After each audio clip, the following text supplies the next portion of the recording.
I really think that Sabrina Carpenter was onto something when she said the ceiling fan is so nice. Stay inside. My name is Ashlyn. I am a full-time paramedic, and as the days get warmer, people get dumber, and one of the number one calls that we are responding to is heat exposure, heat stroke, heat exhaustion. So let's talk about how your body is supposed to cool itself down.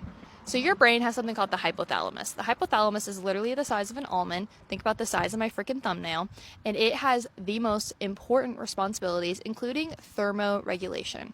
Thermoregulation is basically the medical term for your body's way of either cooling itself off or warming itself up. It's an anatomic response to temperature change in your body when your temperature is not 96.8 degrees. So imagine this, you're sitting outside because you were told that vitamin D is good for the soul, except for you live in the Midwest and it's 90 degrees. The humidity is literally off the charts. Your body starts to rise above 98.6 degrees. Your hypothalamus gets triggered. We need to start cooling ourselves down. This feels terrible. So basically, a cascade of events start in your body to try and cool down. One of the things that's going to happen is vasodilation. Your blood vessels are going to open up, blood is going to try and rise to the skin and try to cool itself off. The second thing that's going to happen is your sweat glands are going to open and water and salt are going to come out, and then as the water hits your skin, it's going to evaporate. One of the main ways that your body tries to cool itself off. Literally me sitting out here, I have enormous amounts of sweat everywhere on my body and I feel disgusting, but at least I know my hypothalamus is working appropriately, a little too appropriately. I feel sticky and gross.